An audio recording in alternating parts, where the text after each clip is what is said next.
Good morning, everyone. So today we record the first part of our lectures on extensive games Equilibria.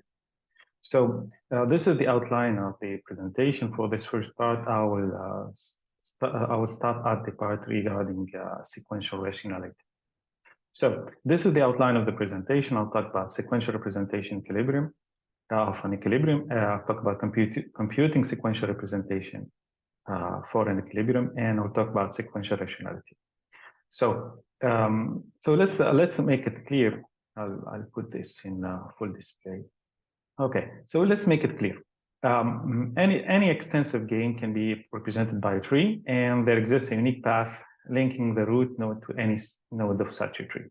And this path defines usually what we call a sequence of moves for a player I. And assuming that each player I has perfect recall means that each pair of nodes in an information set, small h, and the sets of information belonging to player I correspond to the same sequence for a given player I.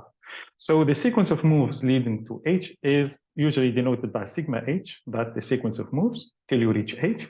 And the set of move sequences is noted capital SI for each player I. That's the whole set of move sequences for a player I. So let's see also the possible move for player I among the set of possible moves when capital C H available had information set H. So the following notation is then used. Any sequence of moves sigma belonging to capital SI can either be equal to the empty sequence or only given by its last move adding C. So sigma would be equal to sigma HC.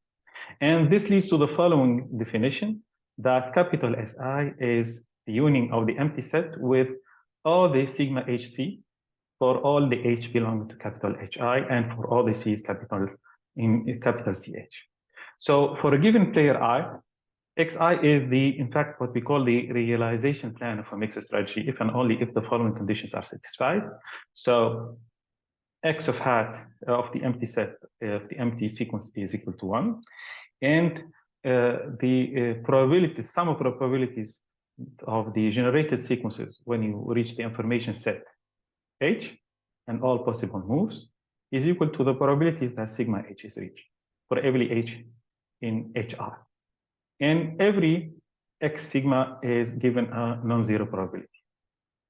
So in fact, this sequential representation is brought by Correr and Guido, 1992, and they refer to these conditions using what we call realization probabilities of the game tree, denoting Xi as the whole set of X sigma for sigma in Si. And these conditions can be formulated for each player I as follows. The Xi's are non-zeros, and the EI Xi is equal to EI. Okay, and these matrices are called what we call the sequential matrices, where EI is well-chosen matrix, and EI, small EI is a vector of 1 and zeros, both with 1 plus the cardinality of H of I rows. H of I is the set of information sets for player I. So for the formulation, Romanovsky in 1962 demonstrated that the equilibrium of a two-person game in excessive form with perfect recall are simultaneous solutions of the following pair of parameterized linear programs. So X hat I and X hat 1 and X hat 2 are solutions to the argmax problems. The following one, the first one is the first player. So the payoff matrix is 1, and we assume that X2 hat is given. And for the player 2, he maximizes on X2 and X1 hat is given, subject to the condition that E1 X1 is equal to 1 for player 1 in his primal, and E2 X2 is equal to E2 for player 2, where E1 and E2 are called the sequential matrices, are matrices with all elements equal to 1, 0, and minus 1. And each matrix E1 or E2 has as many columns as the number of sequence of play and as many as the number of linked information sets.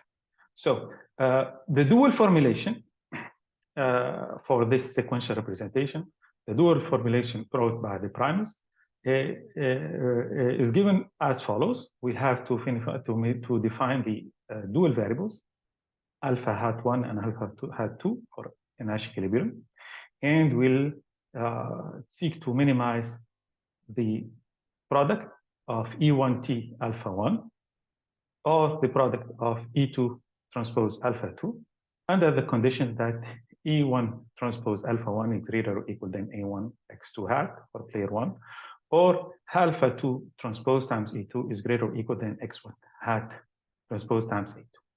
And this gives the complementarity conditions, reaches at optimality, which could be written as follows. Okay, so in the following first example, what we will have, it is an example given by Van Stengel in 2002. And here player 1 plays once or twice, while player 2 plays at once. And for his first move, player 1 has two alternatives, capital L or capital R. If player 1 chooses to play L at his first move, player 2 would have the opportunity to play either small L or small r. But if player 2 decides to play small L or small r, player 1 will have also two other alternatives, which are capital S or capital. While if player 1 decides to play capital R at the beginning, his first play, the game ends and player 1 receives 3 as final payoff, while player 2 receives 4 as final payoff. So this is the game illustration for the, that's for the second case. Yeah, this is for the right case. So as we said, player 1 has first move, small r, capital R, which ends the game, or capital L. And then player 2 has the possibility to play small L or small r. Then our player 1 can play. And this is the outcome. Okay, so let's see how can one write this. So it is possible here to use a sequential representation of this game. And of course, there is a unique path linking the root node at any node of the game tree. And for a given node, this path defines a sequence of moves for each player. So these are the sequences for the first player: capital R, capital L, LS, and LT, while the move sequence of player 2 are small r and small l. And since some players might not be able to play, like for instance, player 2, we also add the empty sequence to each of the set of move sequences. So at the end of the day, these are the sequences we get for player 1, empty sequence, capital R, capital L, LS, and LT. And these are the sequences for player 2, small, the empty sequence, small r, small l. And this table represents the two payoff matrices we have.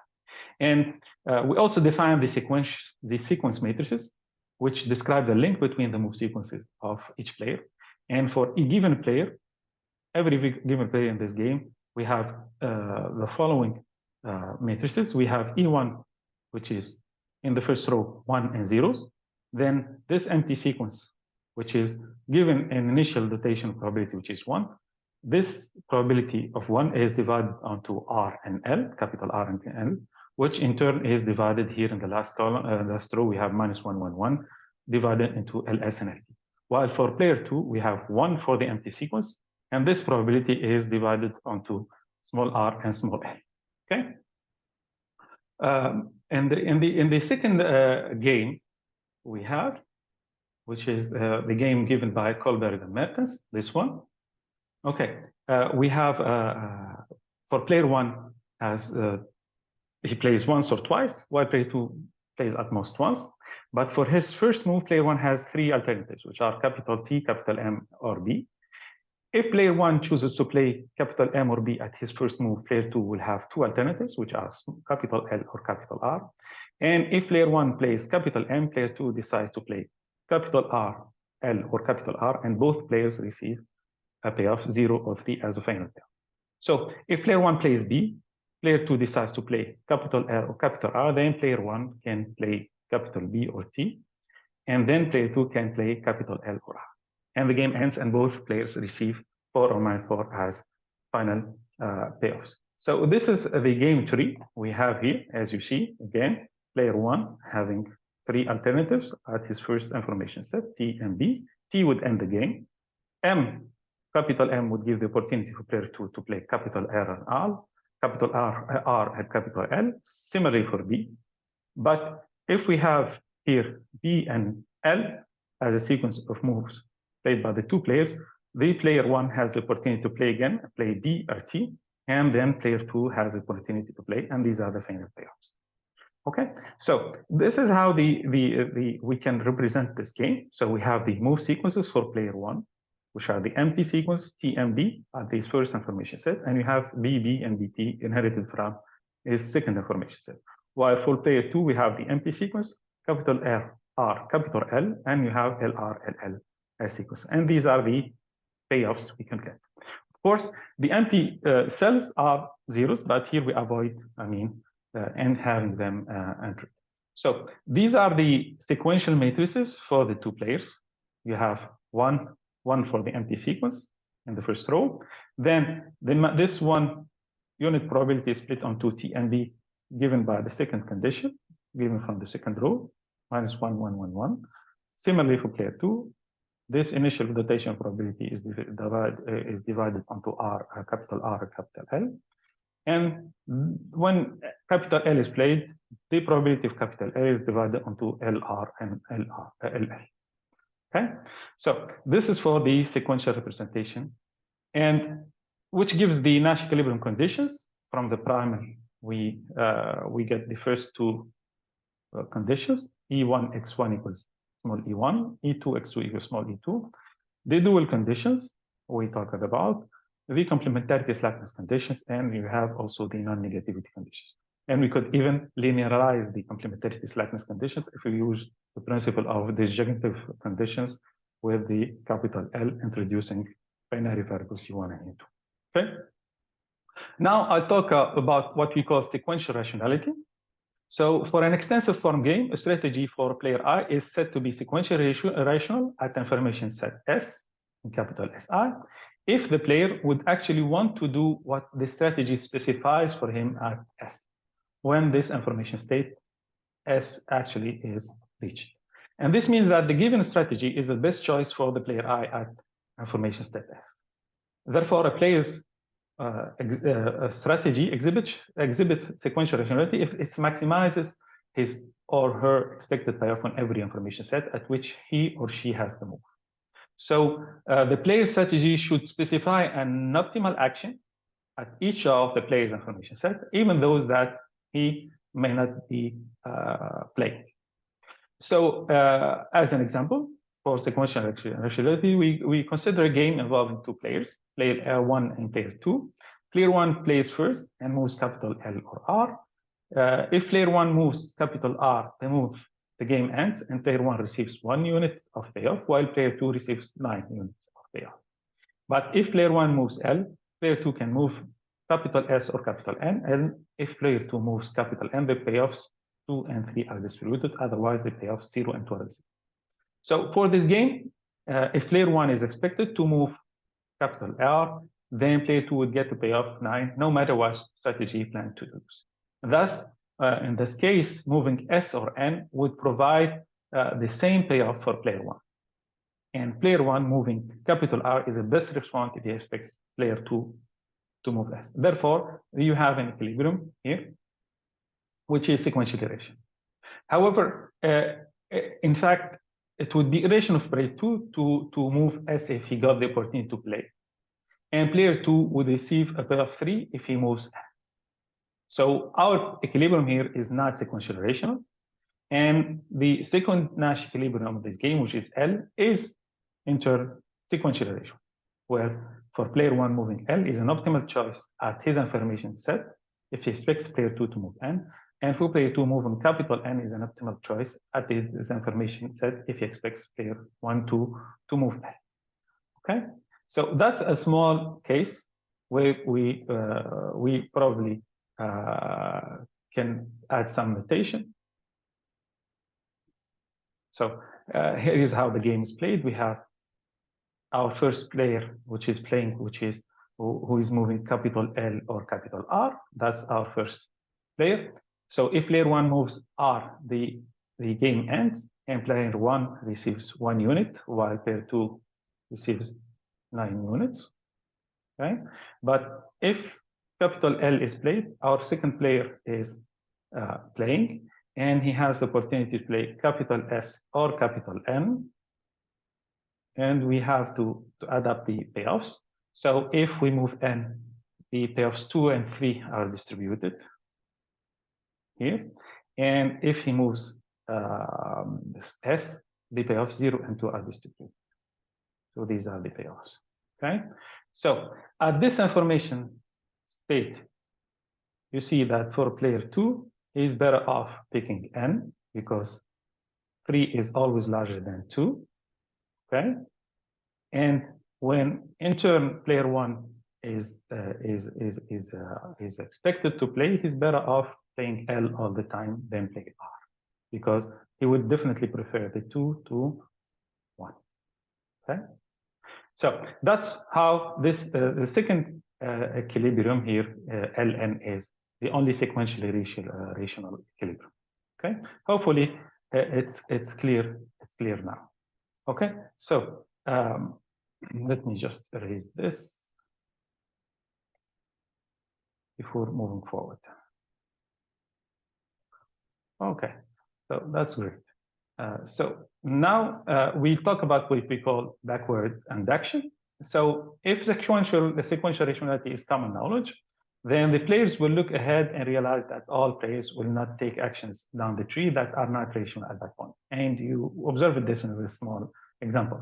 So for games of perfect information, all singleton information sets, backward induction is the process of looking ahead and working backwards. And to solve a game based on common knowledge of sequential rationality, what we'll do, step 1, we start at each node that is an immediate predecessor of a terminal node, find the optimal action for the given player who moves at that node, and change that node into a terminal with the payoffs from the optimal action.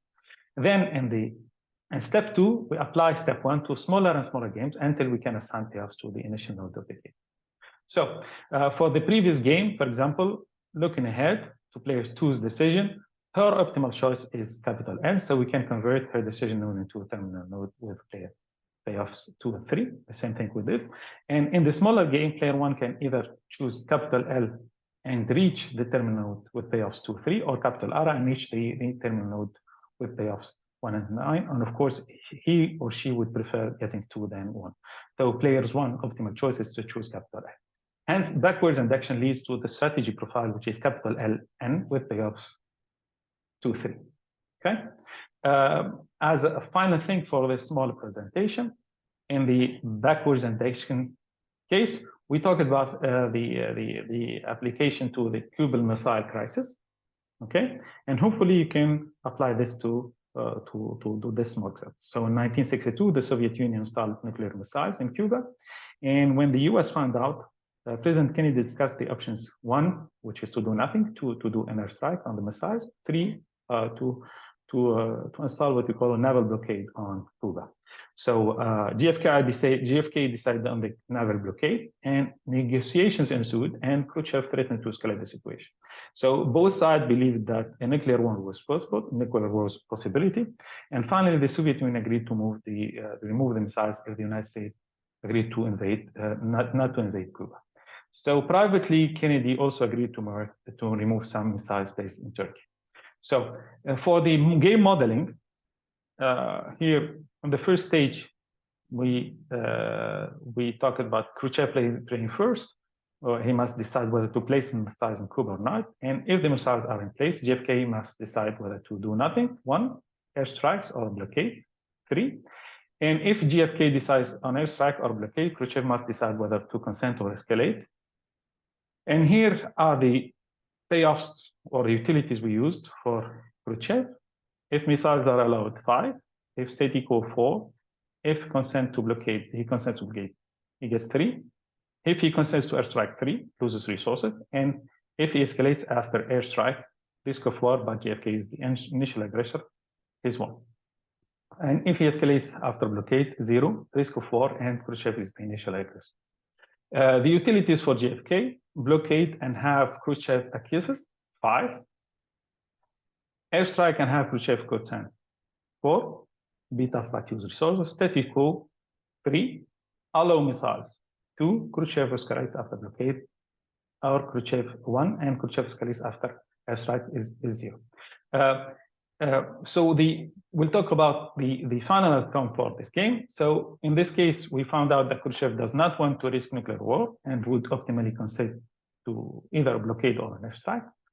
And Khrushchev's information sets nodes become the leaves of the smaller game when we solved by nuclear by backward induction, and hence payoff to blockade is 3-5 and payoff to airstrike is 2-4, and GFK would optimally choose blockade, leading to payoff 3-5. And GFK's information sets nodes become the leaves of the new smaller game, and at the end, Khrushchev's optimal choice is steady go for 3, since he receives a higher payoff than placing the missiles. So for the smaller illustration, you may go back to the classwork notes on this smaller case. So a final discussion about backward induction. Every finite game with perfect information can be solved using backward induction. And if each player has a strict preference over his possible terminal node payoffs, notice, then backward induction gives what we call a unique sequentially rational strategy profile. And because no player has any incentive to deviate at any information set, the resultant strategy profile is also national. But for games with imperfect information, backward induction cannot apply, because a player's optimal action may depend on the whole set of possibilities offered at a given information set. Okay, and we'll continue with this on the next video, inshallah. Bye.